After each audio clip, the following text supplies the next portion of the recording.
to the Lafayette Elementary School. This is our second public forum, and my name is John Myers.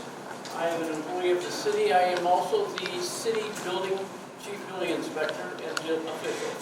So the program that we're running, we've created a design. I'm glad to talk about what we're doing. We'll give you periodically times to have question and answers. But we want to just give you a platform for why we're here and what's happening in the city and how we got here. My name again is John Myers.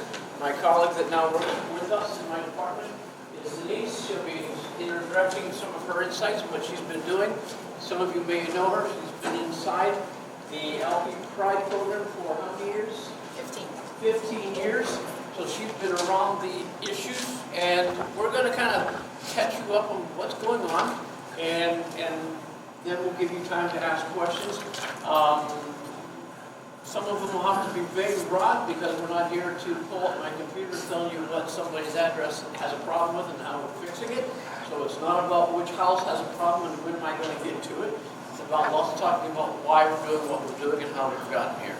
So let me start. I'm blaming it all on the city council. Okay? I'm just kidding. Just kidding. It was just a joke. Relax a little bit. It's not such a serious matter. But it is true that in July of 2022, they codified what they called and described as a strategic future plan. And that plan set down guidelines and concerns that they put together a group of people, the staff, the departments, internal people. They put commissions together. They grabbed all the type of parts of work and function of the city and began to sort out some of the things that have been going well, that haven't been done yet, haven't been going well, what needs to be worked on, what doesn't. The problem was I didn't retire soon enough, and the top two lists had corrections or adjustments in the residential and the business district. And so they simply said, we need the building department to address the cleaning up of our business district, and we need the building department to begin to figure out how to clean up the residential. So off we went, and I didn't retire, and they didn't fire me fast enough, so it became my job, and I'm glad to be a part of it. I love the idea of stabilizing your city, keeping it strong, keeping it healthy. But they had two designs, one business and one residential, separated out on their list of things to be resolved. So when people say, why now, what happened, what's going on? It's because they were concerned in 2022 that they needed to make some strong commitments to long-term repairs, fixes, and strengthening on multiple levels. One, on businesses, and that was easier to start. When we got here at that point, they asked me to begin on business and residential. As you know, until August 7th, the code division of the city was held in the police department under the LP Pride program. I'll talk about that in a minute and what we've done with the police chief and how we worked some of those things out, because in one principal factor we overloaded. So what I did is I started with the easiest step was going into the city's business. We have 3 phases. We have now addressed one of them pretty completely. The second phase, we're already in the middle of it, and the third phase we hope to start in this next spring. The first phase was, who really is a business in the city of Lincoln Park, and do we have the correct information, records, and keeping? So that happened with the fact that we went through the city, and big numbers, not detailed numbers, the city has about 17,000 parcels. 14,400 and some are residential. All the rest are businesses. And so we decided to find out how many businesses are certified and correctly registered with the city and the state and any other licenses they need to be in the city. And we found out we had about 48.7% of them were registered, and all the other businesses that were working were not in our record keeping anywhere. So we went back through that. Now that we've gone through that whole journey, most of our streets, there's only one street that is about 87%, and that's an outer drive. Everything else is 90 or 97% registered. So all the businesses that are operating, I can tell you, at a high level that are functioning today are under the certification of the fire department and the building department and the clerk's office for making sure that they are legally allowed to be where they are, operating the way they're supposed to be. And that was the first step of cleaning up the city, so we know what to go for. We still have about 94 to 97 of our buildings that are still vacated and aren't being used at this moment. So that'll be the third phase. The second phase that we began a winter ago is how do we clean up signs? The city has a set of sign ordinances that they've had in place for a very, very long time, but everybody would just kind of do whatever they want, when they want, how they want, if they want it, when they want it. And so they said, let's find out what's going on and let's put that in order. That phase, second phase, is presently in motion to clean up what's not permitted and making sure that the signs that are still here, that are grandfathered in, they're properly secure, they're kept up, maintained, and so we've been working through that journey. And the third phase is, what do we do with such a large population of our businesses that are still vacant, and they've been vacant for years? When I think of the population of 90-some that are still vacant, I would suggest that somewhere around 85% of them, counting the ones that I know of, about 85% of them have been vacant for the entire time I've been in the city and many years before that. So if we're going to revitalize our business district, we've got to figure out how to fill those business spaces with businesses that are viable to help the city. So my job is to figure out what we can do to stimulate and create and help the other departments bring businesses into those vacant spaces. There's the business that was so much easier to accomplish at the beginning of 2022 to this day because we already had so much access in the building department. Then came the commercial residential, 14,400 and some residential properties all over the situation. So we worked with the council, we worked with the police department, and we divided the LP Pride. And LP Pride was driven for all of the years that I know it's been driven, over 20-some years, was driven on multiple things. They were to take care of grass as it got called in, they were to take care of animals, they were taking care of parking. And then when I arrived, I was asked to help the LP get involved in building blight in residential. That didn't go off as well because all these years, LP Pride was a phone call, complaint, response. And my recommendation is why don't we change the terms there and make all of our process a proactive approach. So you're here tonight because you've begun to see the proactive approach. We're not waiting for you to call about your neighbor or somebody down the street. We're beginning to take a look at the first steps of violations that are keeping our neighborhoods in some of the blight, and then how do we begin to rebuild it? Will it take one season, 1 year? No, it'll take years. And we'll have to do a number of things to keep strengthening it and getting it healthier. So what we did with the chief of police is we agreed to split LP Pride. We left the animal control and the parking all to the police department. They have the system, they have the abilities, they have the equipment, they have the vehicles. And we in the building department transferred everything else in code enforcement, all to the building department. So now we take care of the things that you are seeing. When we got started in August 7th when we opened the doors. That was after the city gave us permission to rebuild and relay out the first floor of the city hall because we had no more room for more occupancies. So once we found a space to put the code division, we put Denise in charge of that office. She's the one who smiles and welcomes you every time you walk through the door with your grumbling attitudes. And we'd love to have it. That's part of what we expect when you come in. And then number two, we have two officers. We put vehicles under them. We put computers in their hands. We put phones in their hands. We put software materials in their hands. We actually put a desk in their cars so they don't have to keep coming back to the office and getting nothing done. So we have them in the community being available. We split the city between those officers in half at this point so we can begin to cover the entire city. Will two be able to cover the city easily, effectively? The answer is no. But I got to convince the council that we need a couple more people to help manage the situation. So there's where we've got. Once we got the building redone, we could open the doors and bring and start training in our officers.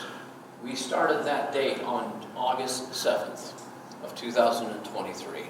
And so I want to tell you what we started with is what I'm defining as is sweat equity.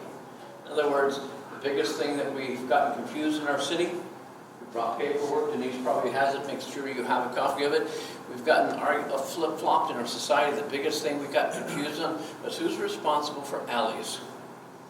And the reality, according to the city ordinance, from all the way back in the 1900s, it was the responsibility of the person who owns a piece of property behind that alley. So if I own a 40-foot wide lot and I have an activated alley on the back end, a vacated alley, I own the responsibility to take care of half of it. The problem is some of you have taken care of it faithfully for years. Some are saying, I'm waiting for the city to come by and do it. Some are saying, I don't care who does it, I don't plan to, I'm just using it as a dumping station. So our first action for our officers was to start registering for the first time in the city's history. And Denise might be able to give me a more accurate number right now because she's working the office. For the first time, just like our sign ordinance, just like our commercial businesses, for the first time we now will have it, when we're done with this process, we'll know exactly the registry of every residential property who has a responsibility to their space halfway across the alley. How many do we have right now that we know? 857. Or I'm sorry, 957. 957 residential properties are connected to the responsibility of taking care of their space halfway across the alley in the city. And it's no longer a guess, it's registered address by address by address. However, we're still not done finding out how many other alleys are out there that need to be responsible. We want to thank you today, and we have many of you who already did it before we came to you. We also want to thank you for those who have said, okay, I'll do it. And they have gotten it done. And so I want to give you a pause for a minute and let Denise come and explain how we process that first step of sweat equity and how we want to do and handle managing our alleys. So as John said, our alley maintenance program started off in August. The officers were advised and told to go out and find the houses on the alleys. Once they located the house, they were placing what we call the 10-day alley letter on the property. So many of you should have got those if you already have an alley behind you. If you did not get one, please let me know because I will send the officers out to tag that particular alley. Anyways, you get the 10-day letter. The letter says that the city ordinance says you are responsible for half that alley, as he explained. If you maintain that alley, we thank you very much, and there's nothing else you have to do. You're already maintaining it, what else do you have to do? If you don't maintain that alley, you have 10 days to comply. On that 10th day, the officer goes back out and rechecks that alley. If you have not complied and your alley is still not maintained, you've got a 7-day letter. So now you've had 17 days to maintain your alley. If you so choose to do nothing after that 7th day, hopefully we are able to find the homeowner or responsible party and write you a ticket. Unfortunately, at this time, the alley's not going to get clean because we're not sending the contractor out to absorb the cost, because the cost would go upon the homeowner. We're not trying to punish the homeowner at this particular time financially. Like he said, it's all sweat equity. It's just something that the homeowner has to do and maintain, and all it does is take a little bit of your time, or a lot of your time, depending on your alley. Weed whip your alley, cut the alley, whatever it maintained. So unfortunately, if the alley wasn't maintained, they did get a ticket, but the alley hasn't been clean at this point, just because of cost factors. The second sweat equity we went through in the fall, and we didn't like how the results were grass. And because up until this point in history, grass being cut or maintained at a proper height, 8 inches or lower, was oftentimes not given to the information to the code until somebody called and complained.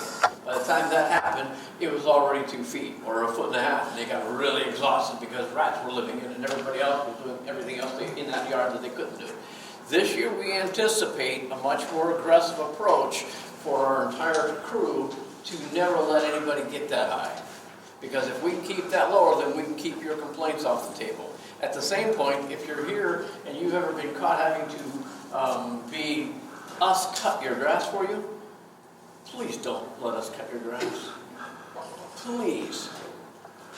We've hired a contractor. It's been in the contract for 1.5 years. They have another 1 or 2 to go. Buy the lawnmower and cut it yourself. It'll be cheaper. Okay? That was set by somebody else who decided that was the contracting company. So my philosophy is, let's make sure we don't get to somebody's house when their grass is over 1 foot. Because that cost in time and cleaning and repairing and removing, it's higher and higher and higher. So if we can keep it at 8 inches and stop someone before it gets too far, if they don't have to borrow our services, better for you people. But we're going to be proactive this year instead of waiting until somebody calls us. That's the intent of the sweat equity. Because I am not, the real number is, to cut a grass and bag it is from the company? I think it's $265. Yeah. $265 for your lot. Plus our administrative fee, so it's like $305 or something like that. Please don't let us cut your grass. Please, it's not worth your money, but it is worth your neighbor having bad neighbors beside you. If you have a problem, find a way to get to us. When we get to you at 8 inches, that notice on the door says it's 8 inches, please find a way to get it cut. We do not want it to get this year, going into the beginning. Remember, I'm starting all this conversation back to the city council's request. And we said we're going to take residential action on proactive. Before it gets out of hand, we want to clean it up. What we have to do is take some of the next steps and clean it up. But once it's cleaned up, we should be able to manage all of our city much better. And prices of our properties will be able to stabilize and maintain themselves. But we have to start somewhere. So in August, September, and October, we started jumping in on alleys and tall grass. And I was amazed at how much fun go about. Okay, hire me on the side on the weekends to cut your grass because I can do it cheaper than that. Don't let the city be responsible to cut your grass before you forget to. If you need help, find a way to get it. Don't bother us, we're too expensive. Please. But if your neighbor doesn't care about it, we'll cut theirs. And they will have that bill set to their society. So there's the two first set equities that we worked on in the fall. And then we move to the next piece. That was sweat equities on things that are already damaged that don't need to be replaced but need to be removed. So some of you may or may not have seen neighbors that have fences and they're absolutely dilapidated. Their pieces are falling off, the tops of them are broken off, they haven't been painted in 12 years, and then they are tied to an aluminum fence. They don't need to be replaced. There's a fence already protecting you. It's not a privacy fence, but it's an illegal fence because it's dilapidated according to the city ordinance, and it's illegal because it's tied to another fence and it's not self-standing. So we've decided that we can help by getting started through the fall and through the warmer weather of the winter. Just take them down. If you want to put a fence up in the spring, come get us at the building department and we'll help you do that. But take down what's not safe and what is not helpful and isn't protective to your neighbor. And since there's two things, it's already falling apart, it's been unpainted and maintained for other protection, and it's also tied to another fence that has no legal right to be. We're going to ask you to, what's the word? Sweat equity. Just take it down and throw it away. If you want, when the weather breaks, to put one up, we're glad to help you. We want to help you. But let's get rid of the blight that's causing so much of a problem. By the way, a sweat equity or just a challenge for some of your neighbors coming in the near future will be, which we didn't play with in the fall because the temperature got too cold and too quick, but all the graffiti that you see around your neighborhoods. Usually, oftentimes, you'll see it in alleys. Some of them aren't very nice. I have pictures of them that aren't very nice. But once weather breaks, we'll be able to say, hey, just get this painted over. And the first person's going to say, I know they're going to say, yeah, but that just makes a clean canvas for them to come and do it again. That's where the chief and of the police, and the chief of the fire department, and our code enforcement have a chance to keep ahead the games up. Here's the tipping point rule, and if this is a New York phraseology. If I clean the wall and I know there's no more graffiti that's been there for a year, and something new happens, we now get to track where it came from, how it got there, and how frequently. If I washed it off again, we can find out where, and now we have ability to maybe track who's doing the behavior in our neighborhoods.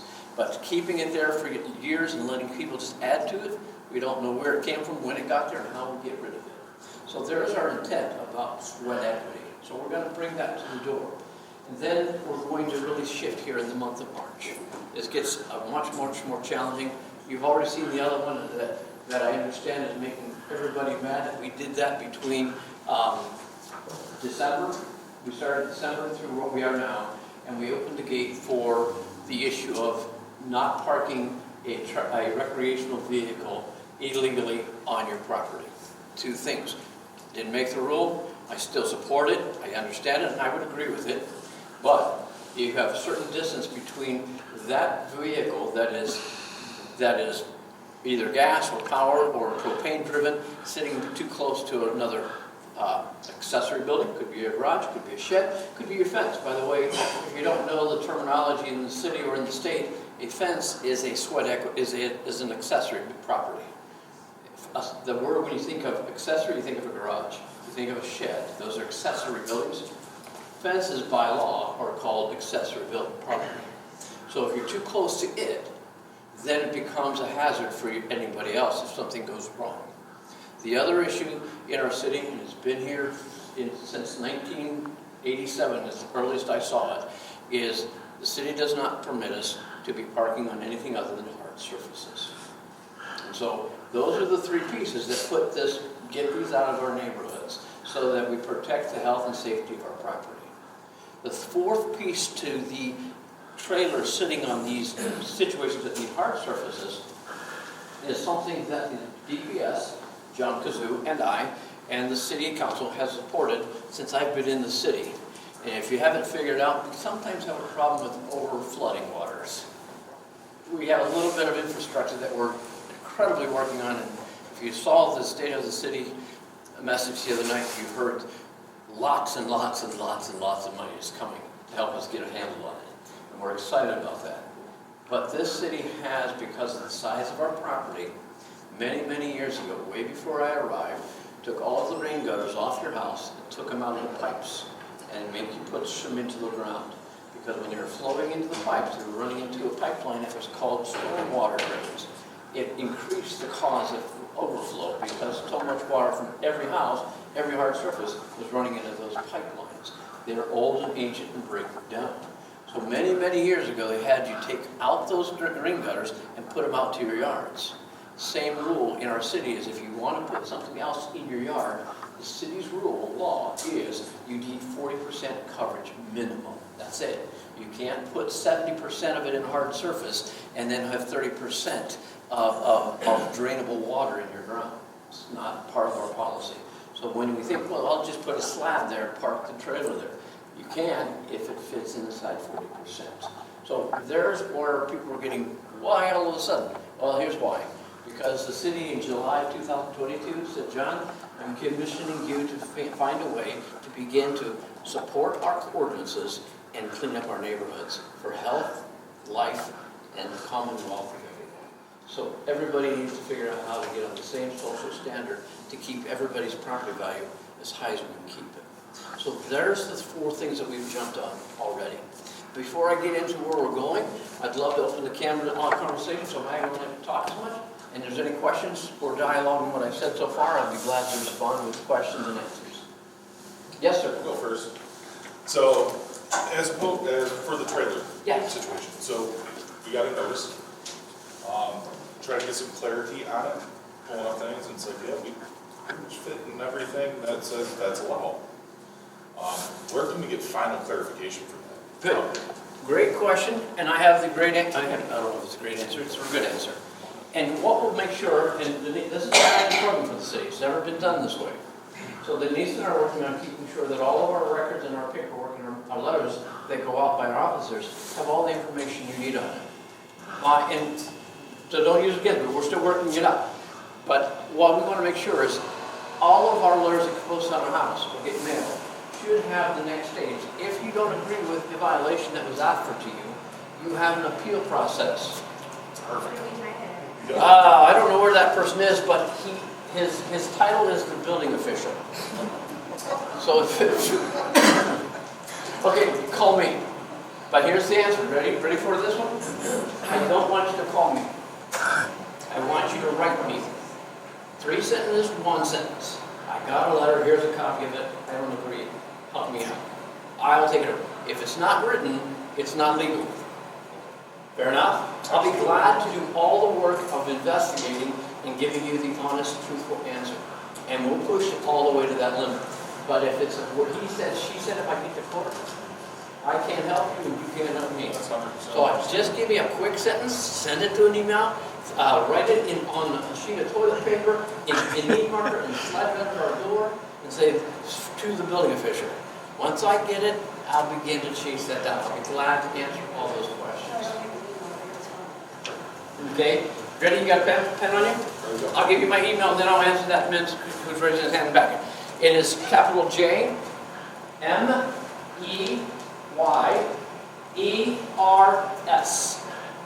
It's the proper German spelling of Myers, not the one at the store. I'm just kidding, okay, I don't know if it's proper. I just know it's German. It's jmyers at city, CITY-LP.com. Thank you. All right? If you don't like computers, ready for this? Got this number? 313-575-5087. That happens to be this contraption. You're welcome to text me on it. But don't say I disagree with the letter I got. Tell me the name, tell me an address, so I can chase it down. If it's text, it's written, I can support that, and I can put it into a written copy. So you can use either way to scream at me, and I'll be delighted to listen. How do I know you'll be delighted? I've been married for over 40 years. So if you've been married long enough, you kind of know where guys get yelled at. The honey-do list never quite gets done. One last question on that, she just brought it up, because the letters are times, the letters are 7 days. Yeah. Like if we start that process, is that something? That's all you need to do. Okay. We just need to get to Denise first, and if you want her to get it in writing, in 7 days, we'll put it in the record that we've been responding to. Okay. And then we'll set that. And by the way, this is such a difficult news beginning for the city. I agree with the concern if you have to move your trailer. And I'm speaking to a man who, as a man who owns one. If somebody came to me and said, you have to move your trailer, I'd like to put my trailer at the value that I've spent on it. And if you have trailers, you know they don't make you money, they just take it. So if I have to put it somewhere else, I want to know 3 things. Can I afford the next place I have to put it? Will they secure it while it's in their property? And if it gets damaged by them, will they pay for it? That takes a little bit to do a comparison in 3 different places. We understand that. And we need to make sure that when we get it, so just so you know, once we see all the issues that are coming out, we will sit down and say, this is the standard. 7 days, tell us what's going on. We'll give you X amount of more days to just go find the answers for yourself.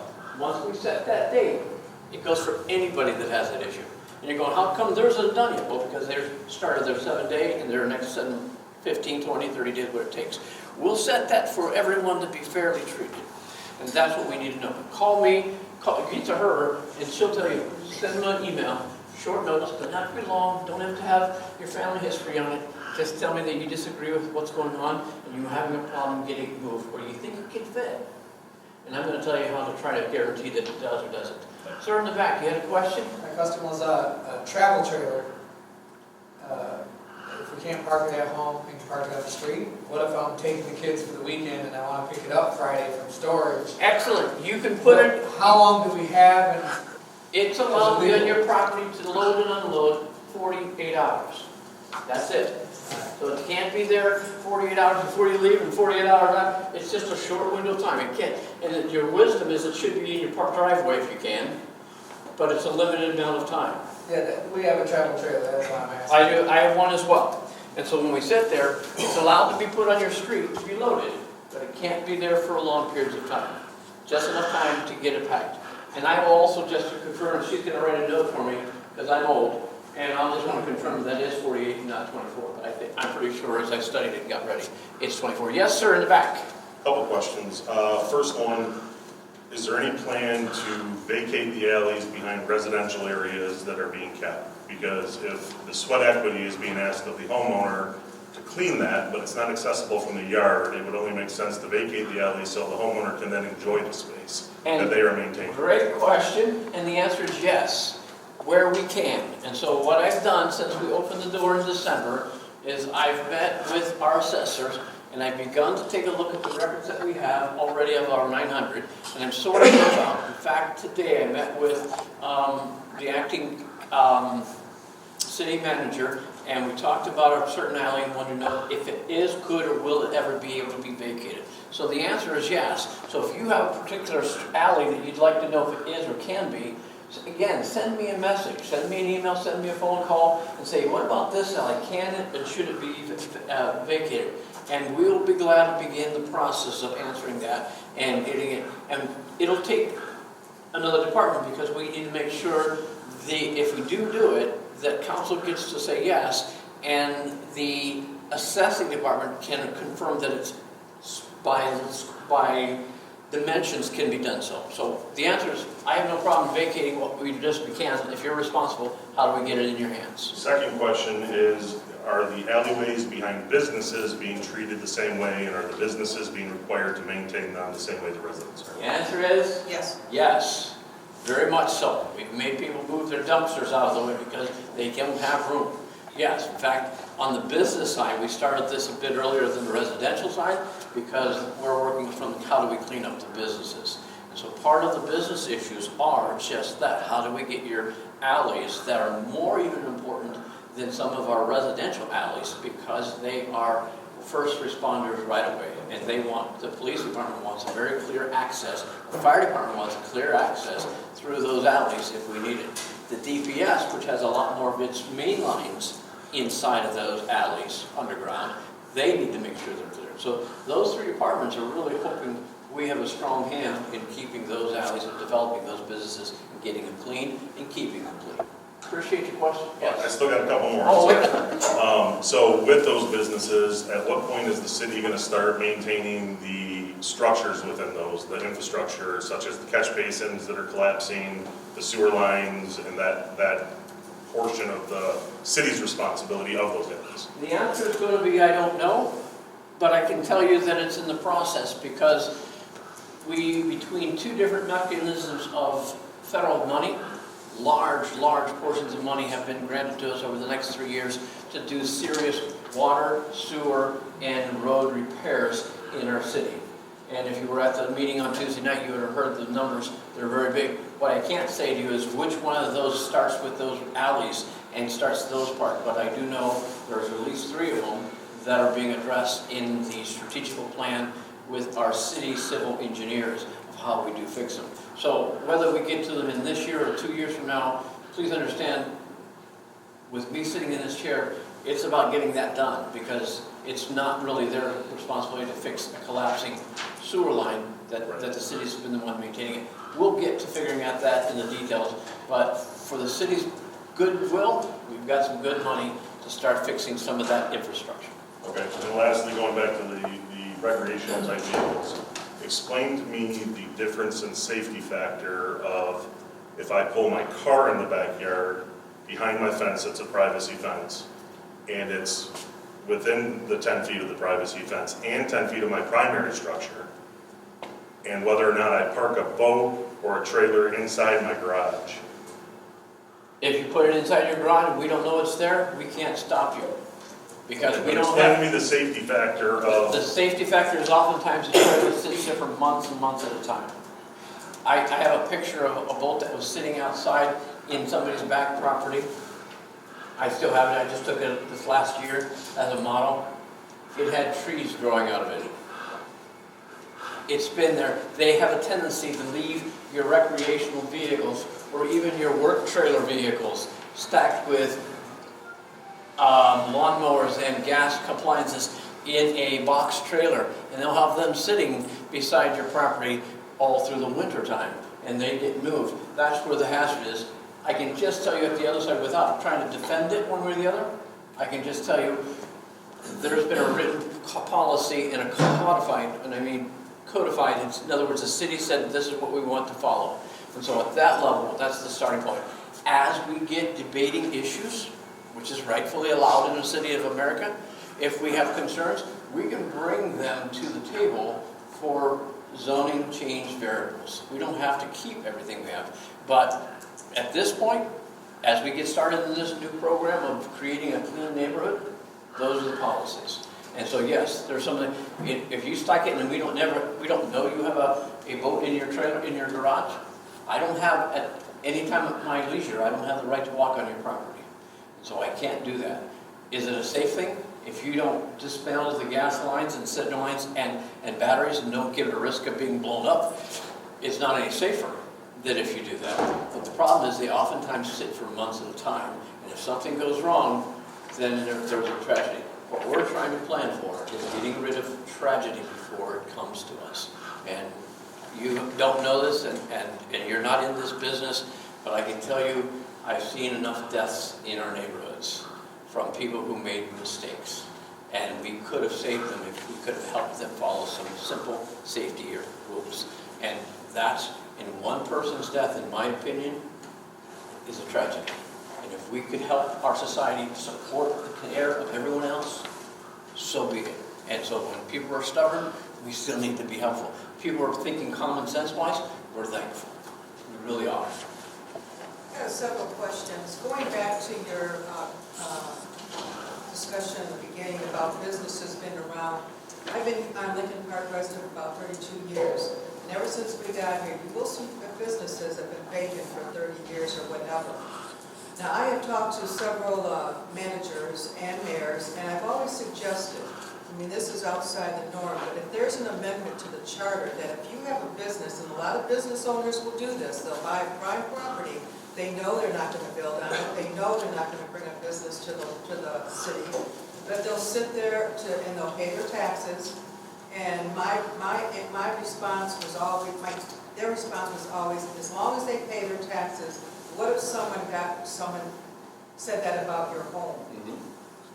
So my question is, why couldn't there be an amendment to the charter stating that if you're going to come to the city and start a business, within 5 years, if you don't produce anything to give to the city, and you're going to sit there, and you're in Arizona, and you really don't care, is that a possibility? Because this goes on all the time, but nobody stops it, and they're paying their taxes, they don't live here, they could care less. Or if you have an estate where the grandfather passed, it goes to the family, they sit on it, they pay taxes, it goes on and on and on and on. Is there a possibility of an amendment? That does seem like out of the box thinking. Okay, I'm just kidding. I was like, oh, sorry. No, I didn't know my personality. Let me invite you to pay attention to council for the next 3 months. In fact, let me invite you to pay attention to council in the next 2 sessions. I have put a resolution request about vacant businesses on the next 1 or 2. If it doesn't make it to the 11th of March, it will be on the next one. And it's the starting point of what you're suggesting. If you're going to sit on this property and waiting for the golden day to arrive, we're not getting anywhere to getting new businesses to fill our spaces and make more people want to come to work, or come to pay, and come to play in the city. So I have one proposal on the table right now that will present to council as the first step. The second will come in about 2 months, and it's closer to what you're suggesting. If you're not going to do something about it, what can we offer to strengthen the reason to move that property to somebody that might want to do something with it? So it's not out of the question, and by my request to consider options to fix the business district, you will watch in the next month. You'll see one proposal. If it doesn't hit the March 11th, it will hit the second council in this month as a proposal for challenging business owners who have been sitting on their properties for a very, very long time. The other concern we have is that they're using the property that they're sitting on for an illegal use. And with the support of the police department, with the support of the fire department since I got here, we have a much more aggressive, legally responsible opportunity by the fire department. They have enough white shirts now, which are their inspectors, and the state law and the local law says that the fire department is permitted to have an inspection of the safety of your building, of a business, at least once a year.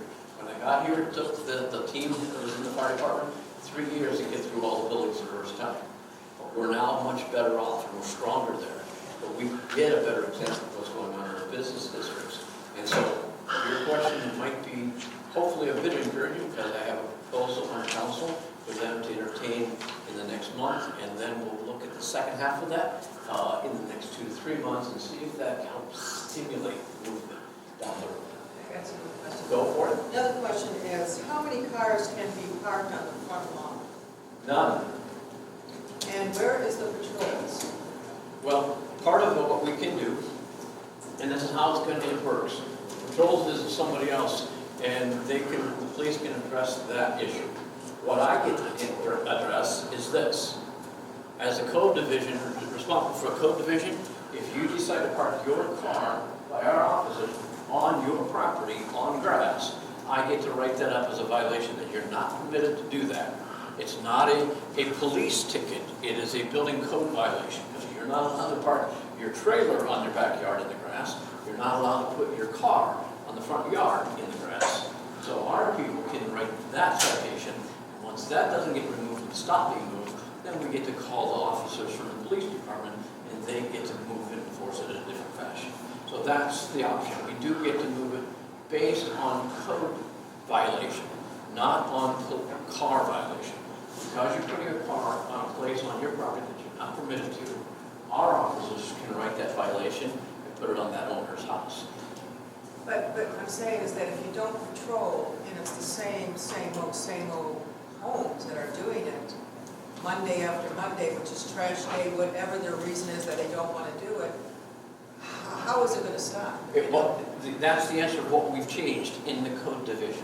We went from, everything was a called complaint. And now this half of the code department is about having a vehicle on each side of the city every day, all day long, just looking at those kinds of subjects. And so as we travel through the city, I don't know if there's any council people here, but we know we won't have enough into people to cover the city to do the kind of things that we want to do to keep it clean. Like, how do we keep people from continuing to use their vehicles inappropriately on their property? But we can start that process. And the rule is, if we drive by, our officers are being trained to see that as a violation and stop and write it up. And if it happens 2 times in a month or 3 times in 2 months, then those tickets get reminded. Sooner or later, they're going to have to answer to their rising costs of tickets. Now, if you have, say for instance, you're storing about 4 vehicles in the side of the house, this is no fences, just starting with the driveway, going to the backyard, these vehicles could have some gas, maybe no gas, something happens, there's a home on either side, no one says anything, but you continue to do this and nobody's, like I said, go back to the patrols. If you would love to see that issue happening, you can call our office and we'll send someone to address it from a property, of a residential property violation, and we will enforce that from our side. And then if we think it needs to be addressed from the police department, then our office will send that message on over to them, and they can follow it up. Now there are 2 people, one from a car violation issue and one from illegal use of their property. But that's what we have to do right now. Up till August 7th, we never had anybody doing this. Now we have it, and now we'll probably have to convince the city council somewhere along the line that 2 isn't enough, so that we can answer those questions. I can also tell you that if the vehicles are operable, and by operable, it's defined in the city chapter that it has to be able to be driven on the street. So basically, it needs air in the tires. We're not going to ask somebody to turn it over to see if it actually runs. I mean, that's basically impossible. And it has to have proper plates. So if you've got 4 vehicles in the driveway, they all have air in the tires and they have current plates, it's not illegal. As long as it's on hard surface. Yeah, correct. Well, I said it. I thought I said it if it was part of the This is not driveway. hard surface, this is starting with the driveway, side of the house driveway, going to the lawn. That's my point. So if I call the code enforcement office, is this going to be anonymous? Yes, and we'll promise that we'll inspect it.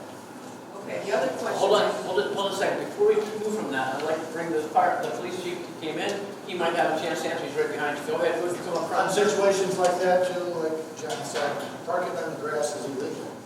They can enforce it, we can enforce it. We have 2 parking / animal control officers that their primary thing is parking, or have their duties is parking. They hit the garbage day, so if it's something that they're coming across on garbage day, they should be writing that. And also, if this is a continuous thing, or you see somebody, anybody, you have a neighbor who's parking on the grass, just call us. We'll send somebody by there and that will resolve that situation for you. Okay. The other question I have is, on your sidewalk, the sidewalks and driveways, me and my husband, we walk at least 3 to 4 times a week. And there's been many times we almost tripped, several times. But then you have the city who says the tree is healthy, it's it's on the boulevard, we can't do anything, but the homeowners' sidewalks are up in the air, they're ready to go, they're ready to crack, and we're walking on them, but we can't do anything. But again, the city's liable if we fall and break our teeth and break our nose, whatever it is. So what do you do with that? Because that's a situation where the tree is healthy, we're not going to tear it down, but now as a homeowner, is that your responsibility? I'll be glad to try my best to answer the question. Okay. And it may not be everybody's satisfaction, and it may not be done as fast as everybody wants. But let me explain what I know about sidewalks. They are the responsibility of the homeowner, even though they are public right of way. So even in the front of your street, it's there. And it's been a law way before the age of my life. But that's how life is in every place I can ever think I've ever lived in my life. However, in the building department, we have three ways that we can address the subject.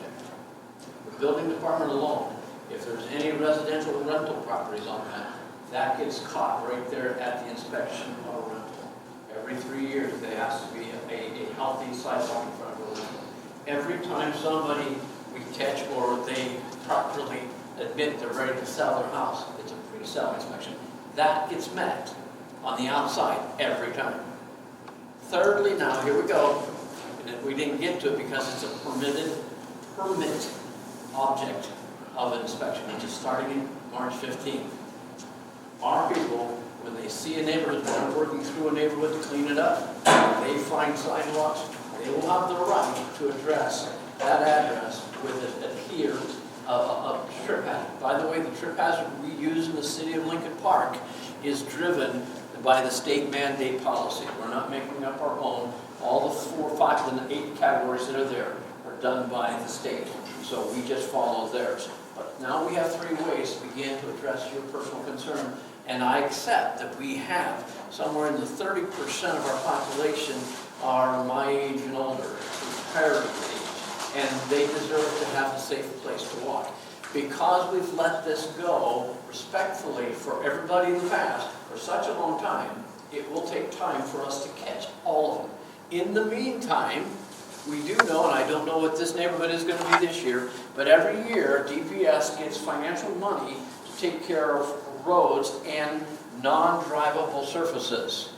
So their money is spent every year on helping certain neighborhoods get rid of bad sidewalks. So there's 4 ways we're going right now to address your question and start cleaning it up. So if you think there's a significantly bad sidewalk that you guys want, again, call Denise, give her the street, let us take a look at it, and we'll put our officers and make a decision once we get to the 4th phase of our cleanup, which is starting on March 15th.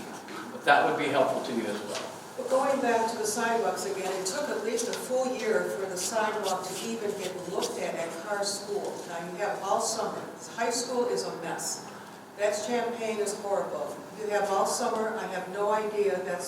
That is the monument of the city, is to have your elementary schools, your high school. People see that. Do I want to live here? Do I want to buy a home here? But I see everything around the school it doesn't look inviting. So why does it take so long?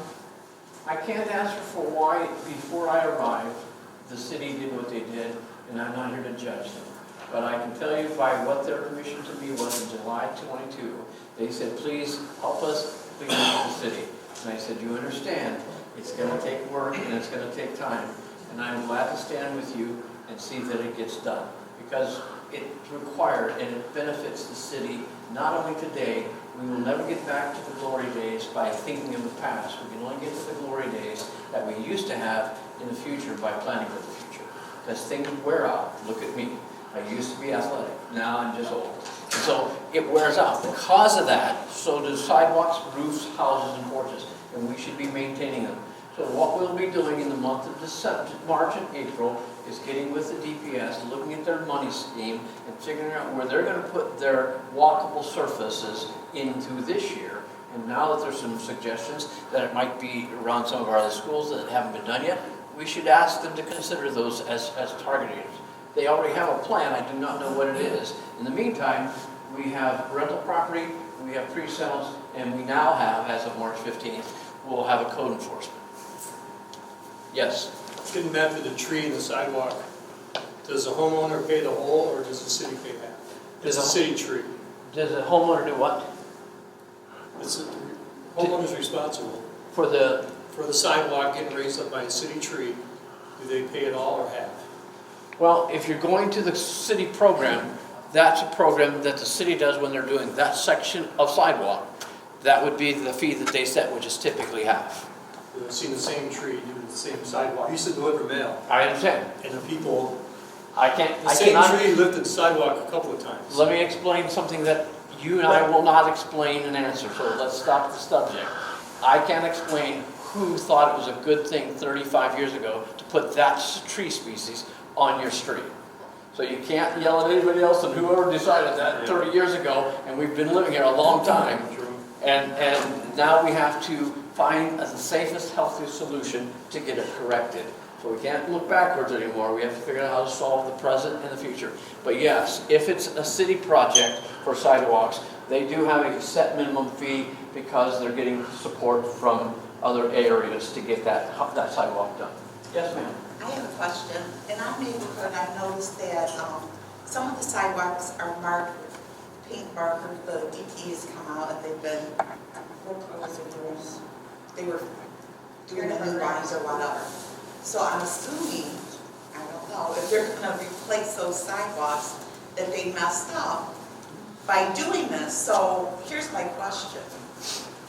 If they are replacing the sidewalks and a person, a homeowner, is interested at that time, if they're relaying the cement, if they're interested in getting that company to pour their cement at the same time, how would you go about doing that? The answer is yes, maybe, and probably. All right, good.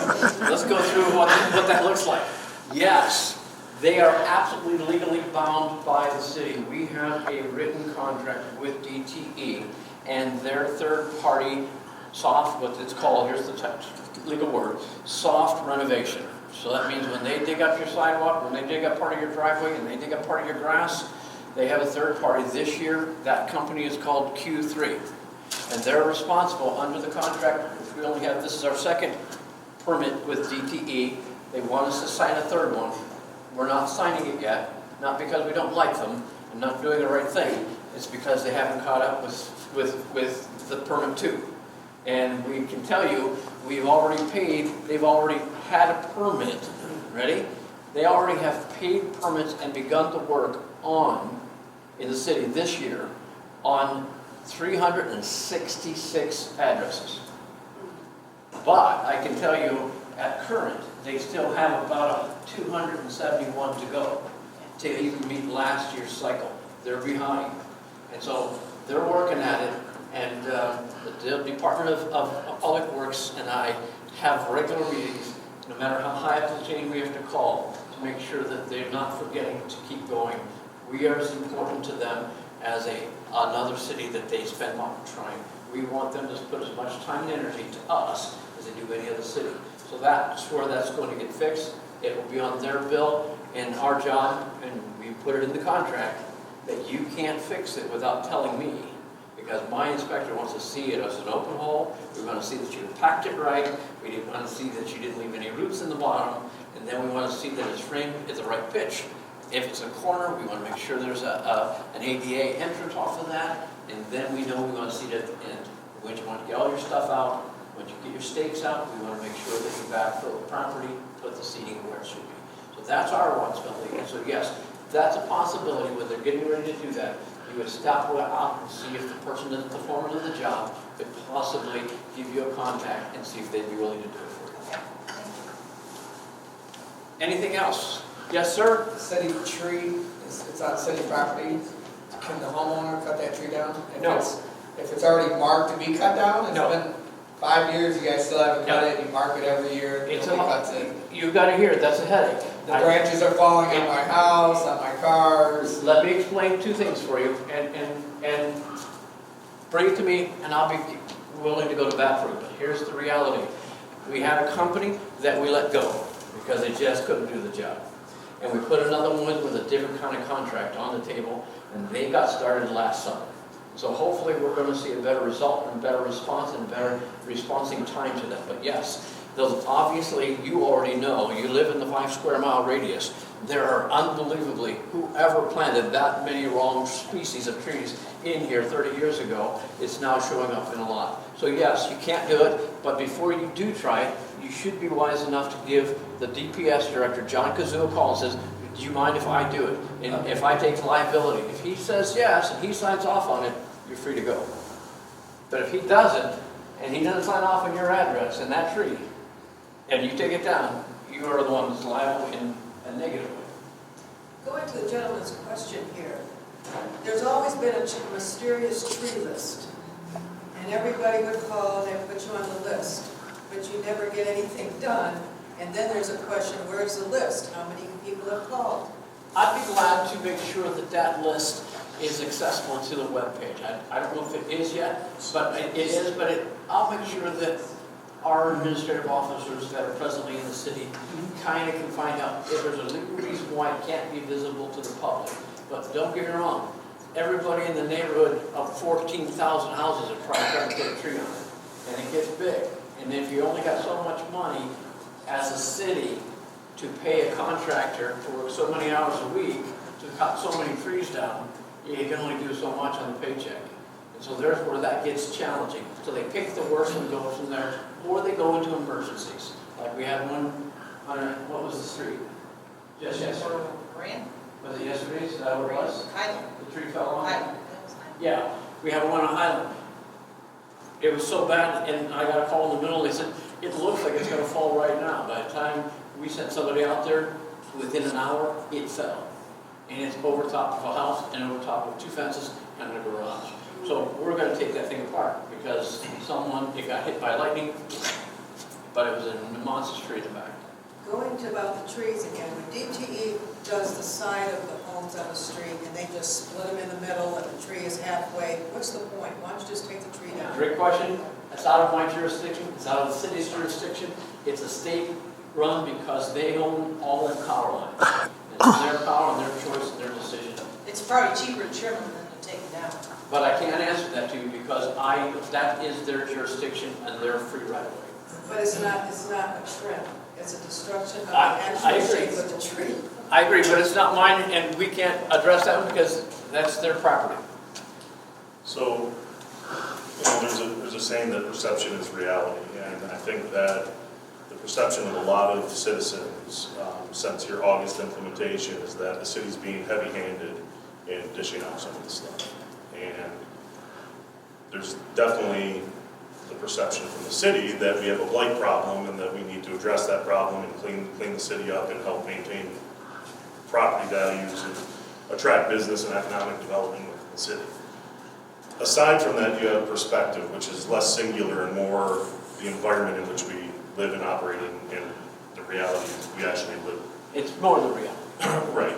And my problem is that when I sit back and I look at the perspective and I hear some of the things and I read some of the things that are online and I evaluate them and I analyze this myself, I question whether or not the perspective from the city is really being evaluated.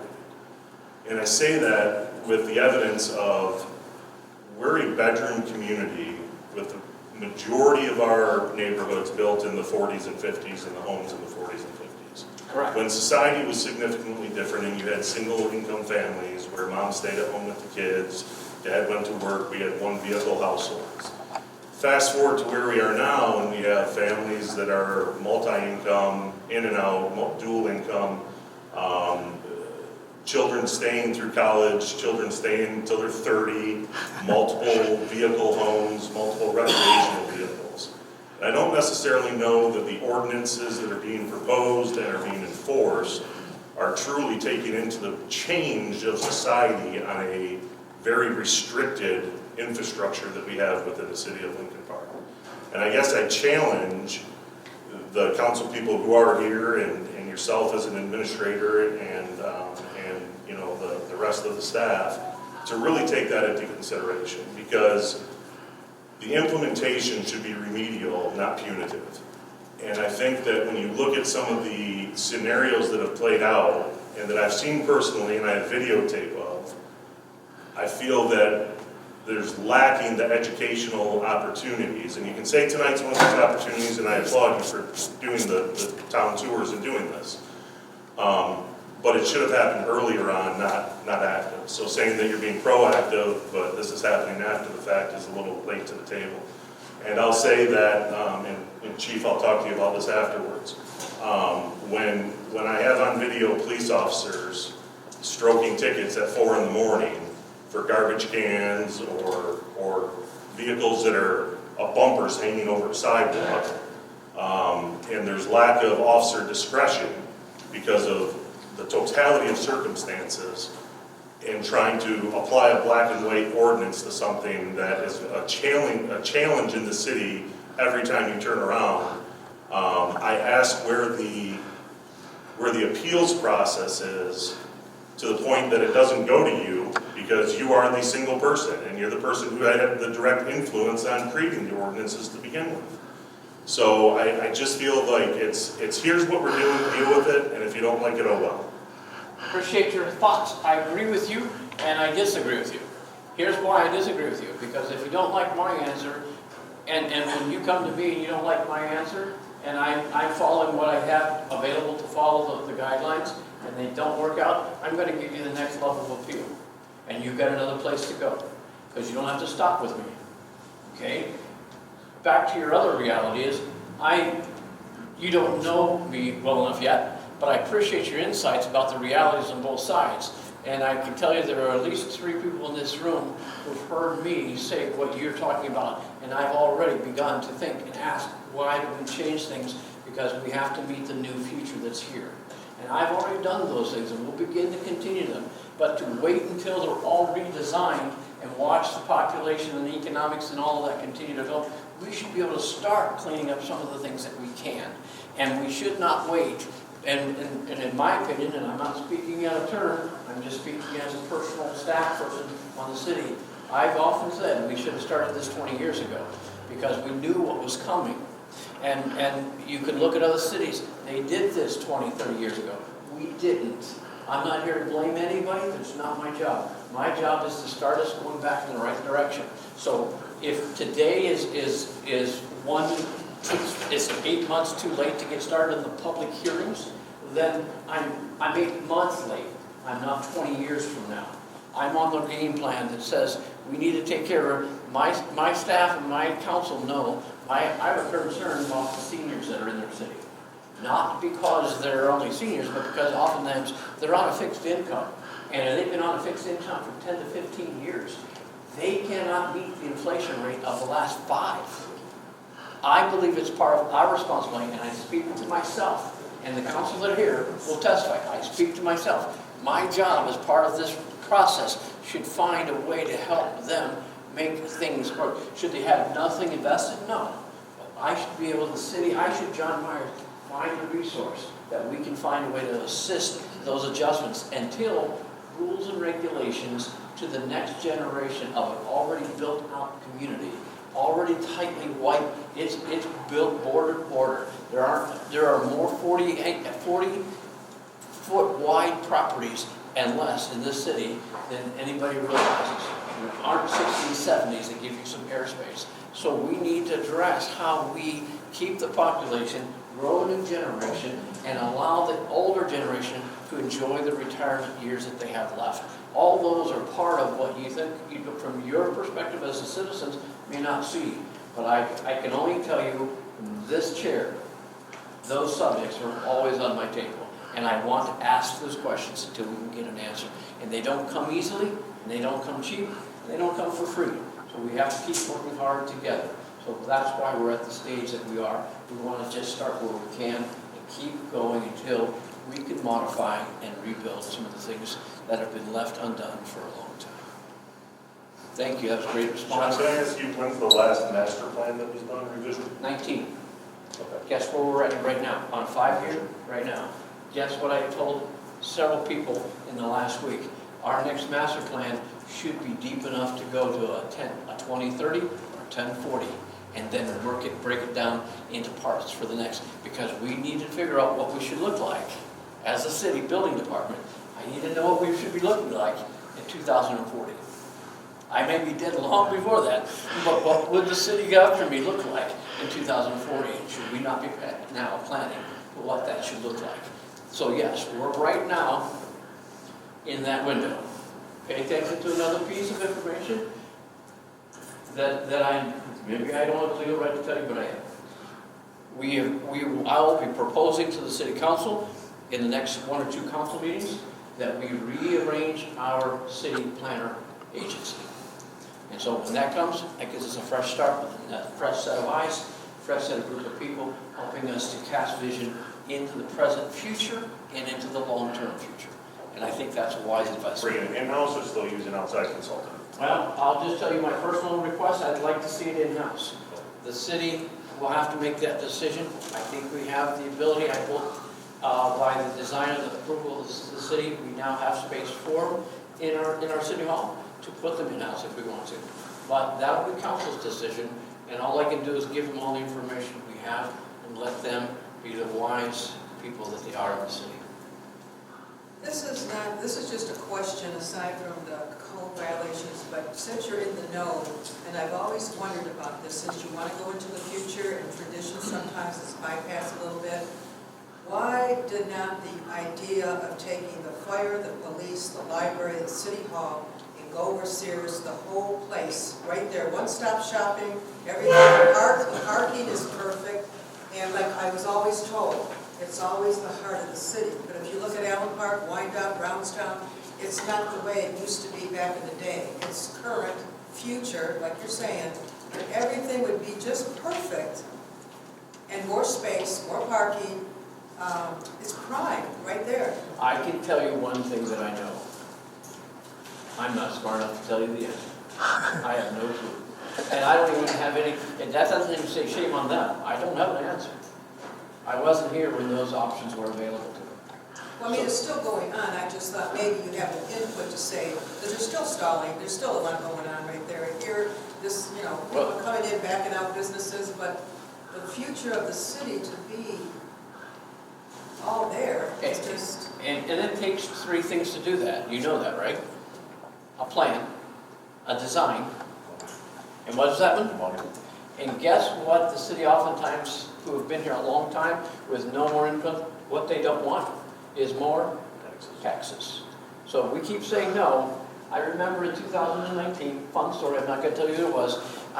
We had the flood season in 2019 when I was here. I wasn't here for the 14th, but I was here for the 19th. And we ran through 300 and some houses, and we had all the inspections. And one dear family and lady was so mad at me because I was doing the report, and she's going, when are you guys going to fix this thing so this doesn't happen anymore? And she was just running, and I said, okay, excuse me, I'm just here to do the inspection. By the way, do me a favor, how long have you lived in the house? She told me, quite a long time. I said, how many times have you voted to raise your taxes? Never. I go, let me give you an illustration. If your husband makes all the money in your house, you've lived in, let's just make up a number, for 25 years. And every year you came and said, honey, can you take your money and put a new roof on? And he said no. And the next year he says, can you put a new driveway? And he says no. 2 years later he says, can you put a new furnace in? And he says no. What kind of house are you going to live in 25 years? An unlivable house. So if we always say no to not having to spending the money to help, guess what we live in? And she went, I didn't look at it that way before. So we have to help make the ability to change that. That's why you try to do it short bites over a long period of time, knowing where you want to go. So that's why I don't know anything about why they didn't take Sears, where they didn't do anything else. That's not my call. Mine here is to start from this day and help you guys move forward to a place that you're proud of again, fully excited about, and you can see the dream coming back for the next generation. That's all I'm here to do. I'm trying to see if we can get that done. Any other questions? Because I got one more section. Yes. But going back to what you were saying about taxes, you have to raise taxes. You're not going to get to the future unless you raise taxes. And you can't be like that in Lincoln Park for 30-some years to say, you know what, we just cannot do that. You have to. I can't say yes or no. It's not my position to even ask. I don't even have a chair, a vote to say to the citizens, would you be willing to? So that's off my table. It has nothing to do with the building and how we're gonna try to clean up some of the blight in both businesses. You had a question, sir? Yeah, I'm gonna go back to neighborhood blight. Yes. Just, when I left the house today, and it wasn't just today, but I can count 9 trash cans from just one end of the block to the other. Just one guy across the street, he puts his trash in his front porch, so when he walks out the door to throw his trash away, it's right there. Got another one next door, he uses the supports the fence up. I mean, that doesn't cost a lot of money to get these trash cans off, be in a yard.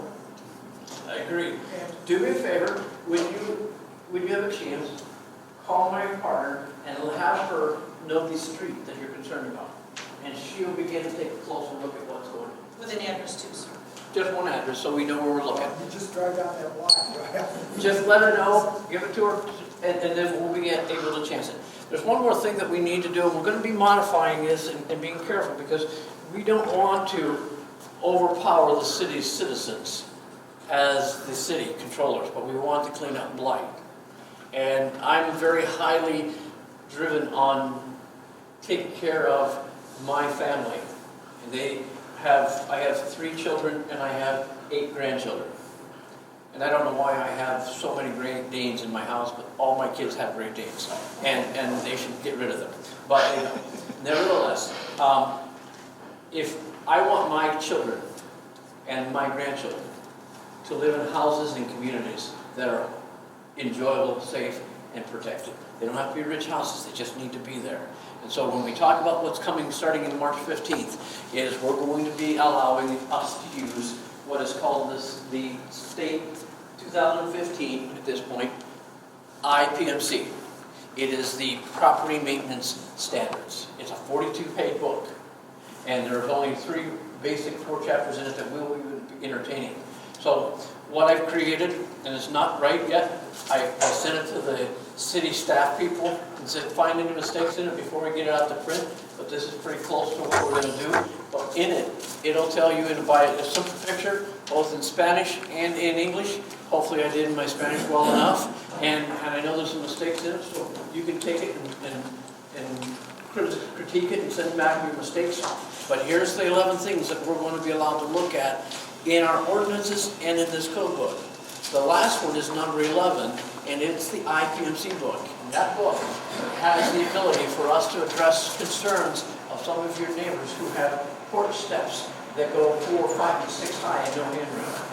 That's a concern for health and safety for not only your house or that person's house, but anybody that has to go visit it. Postal, delivery, any of those kind of things. We have some that have people that have porches on the back and decks that are half falling off. We're concerned about those. Those are what we call code permitted requirements. Because they're structural, they need to be brought back to the building department to get a permit so that we know that they were put together correctly so they last the lifetime of it. So when you've got your roofs on your garages, and I'm not saying any of you do, that don't worry. But if you've got roofs on your garages and the piece of the bottom of the garage is open and animals can crawl up into the roof of your attic of the garage, that's an unsafe condition. That needs to be sealed up. The other one would be is if some people have sheds and they have garages and they're wood lath, but they're not painted over. That means they absorb water. And when they do, they get drywall, and then you get another problem with everything from insects and bugs that infest that neighborhood. And we want that to be sealed up. So when you look at coming under the next future, we're going to look at these exterior concerns for health and safety of the wellness of the community, and we're going to be inviting that family to see what they can do to fix that. It will take a permit, yes, but we know when it's done, the value of that house structurally will be better off than it was before we went there. So those are the things that are coming starting in this next warm weather break. So say you have a fence that's allowed to be there, but it's leaning over and one of the posts is broken off. When we see it, we're going to ask you to take that one post, dig a hole, get a permit, get it fixed, and put back in shape. If you have a beautiful fence that's not broken, but it's so unpainted for the last 5 years and it's dry rotting because it's not covered in paint, we're not going to ask you to take it down. We're just going to ask you to paint it again. So the weather's good, so it lasts another 5 years. And so it doesn't affect the neighbors with damaging wood. Those are the things that are going to be in this list when it comes to IPMC. There's those kinds of safety structure issues. When you have boarded up windows that you didn't fix on the back of the house, we're going to ask you to fix that boarded up window, because that's a value property that is going down because you've taken 2 years now to fix it. I am also the responsible agent of the city to take care of blight in houses. Right now, in the last 2 years, we've now taken and put in front of the council our approval for removing 14 houses. Presently on my list, between garages and houses, we still have another 16 to go. And so, as they keep coming, instead of making it a big issue, we want to make sure that these empty houses are taken care of. These empty houses are going to get cleared away.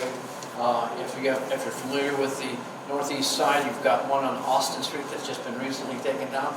Amazing situation, but it's now down after it was burned out, and we need to make sure we can get it. So we've done some things that can change us to get our houses down faster. If you're on the other side, we're doing that. So part of that blight is physically, structurally taking care of physical issues in your property. So the thing we haven't seen yet in our list is this paper, which will tell you all the things we're going to be looking for and keeping an eye on. And we're going to put it on the webpage, we're going to clean it up, we're going to make it available to you when you walk into my office, you walk into City Hall, we walk to the library, you can pick one up and you can kind of know what we're going for. Even if it benefits when we do, if we can work it out. When somebody posts a house with a problem, hopefully we'll let them post this with it, and that person will have a record of what we're asking for. We don't want you to be uninformed, but we want you to be able to get all the help you can to make your part of the neighborhood as healthy as and well it can be for everyone. It will be different because we have put it off for such a long time.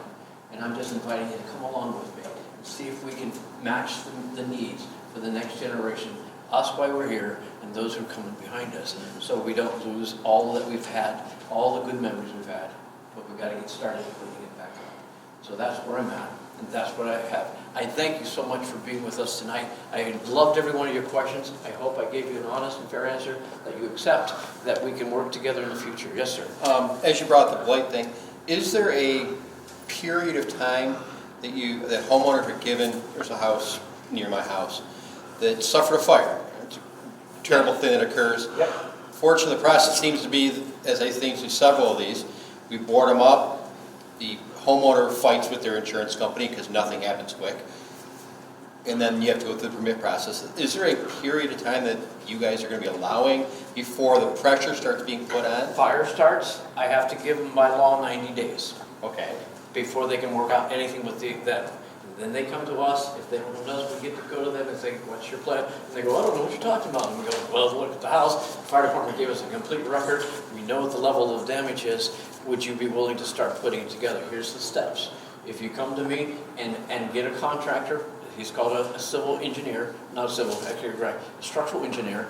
He goes to your house and says, this is what the damage is. Then you can bring that to me. Now I know you've already begun to solve a plan for fixing it. Once you set that plan, you can start putting a permit on the table if you own that house by yourself. That permit stretches for 6 months for you to work on that house. And on that level, we can continue to process. If you break any of those lines, I'm coming and I'm asking the council to look at the house. It's been sitting now for 6 months, hasn't been touched yet. We want it to go to dangerous building, so you have to stand before the commission of the dangerous building. By the way, the dangerous building board is made up of professionals. They all have to be licensed in one of 4 categories: mechanical, electrical, plumbing, or structure, building. They have to be actually employed working at the time, so they're current with those codes. And then they get to explain, you get to explain what your timeline is. If you have a plan, they'll more than likely give it to you under a restricted amount of time. If not, we're going to take action to get it done. And then we'll bring it to the council. So you've got 90 days before I can even touch you as a house owner, and then we begin to do the journey process. So it's part of this blight program where you guys are going to be kind of zeroing in on those houses. Again, this is past. There have been past issues. Mm-hmm. We are now working current issues. Right. Something we did, just so you know, this is public news knowledge, is this something the council has approved this. So we were having a real struggle to shorten that window. And for a long time, when we got to council and we got approval from the council to demo the building, we'd have to go out and get a permit to have a contractor demo the property. Make sense? Well, that property would have to go back to council to get approval that the fee that was going to be demoed with would take it down. So now all of a sudden, we went to council, got approval to take it down, and now we have to go get a contractor approved that they are allowed to take it down and get council to approve that. And guess what? We're now at 5 to 6 months, just from the time the board of approval said yes. Folks, the council that's here right now has been more than gracious. We've changed the tables. They've allowed me to go get a bid on a contractor, one company, for the next 12 months, a set price for every square footage of details, and now we don't have to go to them every time. Once the house is approved by council, we can put it on their list, and we can start dropping them in 30 days, if that's what their contract is. Because we've now, by the approval of the council, they've given us the right to hire one company for the next year, at a set price, to start going. So now I don't have to wait 5 months to get through all the bureaucracy. They said, let's clean it up. And so, yeah, we have a chance to do our side on benefit of the city that we haven't been able to do. They've granted us the right to do that in the last 4 months. We've approved that. And since that happened, watch this, we have now taken down 4 houses in the last 4 months. Because we didn't have to go back to them every time we had a house get done. So we're making progress on the concerns of the citizens and how do we speed up our steps if we're asking you to speed up yours. Yes, ma'am? As far as the house is coming down, will you be putting, if it goes to the city, it's the city's property, will you be put up for sale property, Lincoln Park property for sale? What we've done so far since I've been here, and it has stopped about 14 months ago, but what we have done is put up all parcel properties that cannot be rebuilt on.